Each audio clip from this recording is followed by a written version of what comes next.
ఈరోజు మన ఎన్నికల ప్రచారంలో భాగంగా కడప నగరానికి ఈరోజు 2 బ్రిడ్జిలు కడతామని చెప్పేసి కడప పార్లమెంట్ అధ్యక్షులు శ్రీనివాస్ రెడ్డి గారు కానీ అలాగనే ఆ రోజు అభ్యర్థిగా ఉన్న నేను కానీ మా యొక్క మేనిఫెస్టోలో ఈ యొక్క షామిరియా బ్రిడ్జ్ లా కాలేజ్ బ్రిడ్జ్ చేస్తామని చెప్పినాం. అందులో భాగంగా ఎలక్షన్ అయిపోయిన వెంటనే ప్రజలు ఎంతో నమ్మకంగా ఎన్నుకున్న వెంటనే వచ్చి ఈ యొక్క బ్రిడ్జిల గురించి పర్స్యూ చేసేసి అధికారులతో ముందుకు పోవడం జరిగింది. కానీ గత ప్రభుత్వంలోని వ్యక్తుల తప్పిదం వలన, నిర్లక్ష్యం వలన, వాళ్ళ అవగాహన రాహిత్యం వలన, వాళ్లకు అవినీతి వలన ఆ యొక్క బ్రిడ్జిలకు టెంకాయలు కొట్టడం వరకు మాత్రమే పరిమితమైనారు తప్పితే వాళ్ళు బ్రిడ్జిలో ప్రోగ్రెస్ ఏంటి, వర్క్ జరుగుతుందా లేదా అనేది ఆలోచించుకోకుండా మళ్ళీ ఎలక్షన్స్ ముందు వచ్చి ఆర్భాటంగా 15-20 రూపాయలకు టెంకాయ వస్తుందని మళ్ళీ ఒక రౌండ్ టెంకాయ కొట్టేసి మాట్లాడిపోయినారు. కానీ అది ఓన్లీ పేపర్ల వరకు మాత్రమే పరిమితమైంది. ఎన్నికైనాక మనం ఇచ్చిన వాగ్దానానికి కట్టుబడి ఆ యొక్క వర్కులు వాళ్ళ తప్పిదాల వల్ల క్యాన్సిల్ అయితే దానిని మళ్ళా మన కడప పార్లమెంట్ అధ్యక్షులు శ్రీనివాస్ రెడ్డి గారు ప్రత్యేక శ్రద్ధ తీసుకొని ఆయన గత 9 నెలల నుంచి ఈ బ్రిడ్జులకి స్పెషల్ పర్మిషన్ ఇప్పించుకొని ముఖ్యమంత్రి గారి దగ్గర దాన్ని ప్రతి ఒక్క డిపార్ట్మెంట్లో ఓపికగా దగ్గరుండి ఆ ఫైల్ నడిపించి ఈరోజు మొన్న రాత్రి అది శాంక్షన్ తెప్పించుకొని ఆ జీవో తీసుకొని వచ్చి ఈరోజు మీ అందరి ముందు ఈ యొక్క సమావేశము ప్రెస్ మీట్ పెట్టడం జరిగింది. ఏ విధంగా శ్రీనివాస్ రెడ్డి గారు వాగ్దానం చేశారో, తను నిలబెట్టుకున్న క్యాండిడేట్ని నన్ను గెలిపించుకొని కడప నియోజకవర్గ అభివృద్ధి గురించి అధ్యక్షులు కట్టుబడి ఉన్నారో దానిలో భాగంగా ఈరోజు షామిరియా బ్రిడ్జిల్ని ఒక్క 20 రోజుల్లో మొదలు పెట్టబోతున్నాం.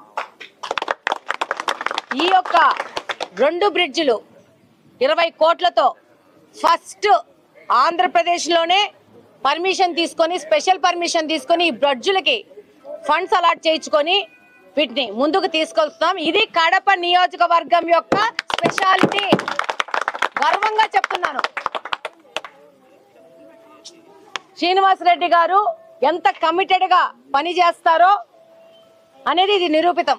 దీంతో పాటు స్ట్రాంగ్ వాటర్ డ్రైన్స్ కూడా 69 కోట్లతో దాన్ని కూడా వాళ్ళు పూర్తి చేయకుండా 16% చేస్తే మేము అధికారంలోకి రాగానే శ్రీనివాస్ రెడ్డి గారు అధికారులను కానీ కాంట్రాక్టర్ని కానీ పిలిపించి వాళ్ళ యొక్క బిల్లులు కానీ ఏదన్నా కానీ భరోసా ఉంటాం, మీరు ఏం భయపడాల్సిన అవసరం లేదు. వైసీపీ ప్రభుత్వంలో మీకు వర్కులు వచ్చినా కానీ మీరు వర్కులు పూర్తి చేసి కడప అభివృద్ధికి పాటుపడండి, మీకు ఏ విధమైన అపోహలు పెట్టుకోవద్దండి, ఏ విధమైన బెదిరింపులు ఉండవు, మీరు ఫస్ట్ వర్క్ పూర్తి చేయడం అనేది ముఖ్యమని చెప్పేసి వాళ్ళని పిలిపించి డిపార్ట్మెంట్ను నర్చర్ చేసి ఈరోజు ముందుకు తీసుకుపోతే దాని మీద కూడా స్పెషల్ పర్మిషన్ తీసుకొచ్చి ఆ స్ట్రాంగ్ వాటర్ డ్రైన్స్ 22 డ్రైన్స్ ఆ డ్రైన్స్ మనం పూర్తి చేసుకుంటే మన యొక్క కడప నగరంలో వర్షం అన్నప్పుడు మనం పడుతున్న ఇబ్బంది నుంచి మనం బయటకు వచ్చే పరిస్థితి ఏర్పడుతుంది. మనం సుఖంగా సంతోషంగా ఉండే పరిస్థితి ఉంది.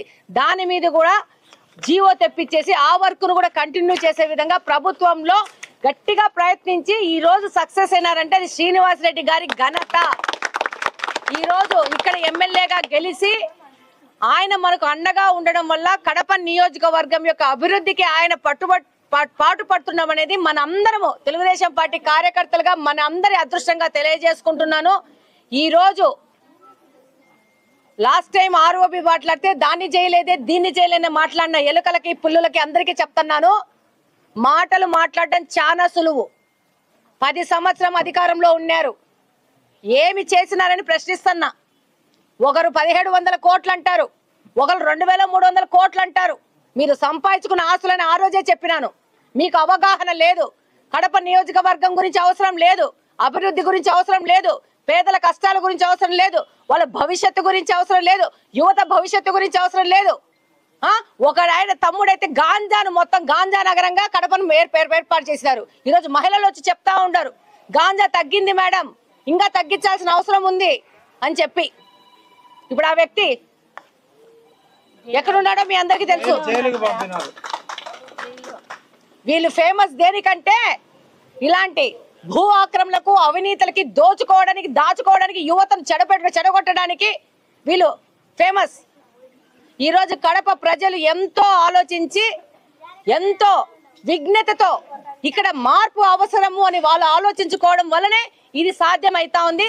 ప్రతి ఒక్కరికి కడప నియోజకవర్గంలో ప్రజలకి వాసన్నను నమ్మి, వాసన్న మీద భరోసాగా ఆయన యొక్క అభ్యర్థినైన నన్ను గెలిపించి ఈరోజు కడప అభివృద్ధిని ప్రతి ఒక్క ప్రజలు వాళ్ళ చేతుల్లోకి తీసుకున్నారని సందర్భంగా తెలియజేసుకుంటున్నాను.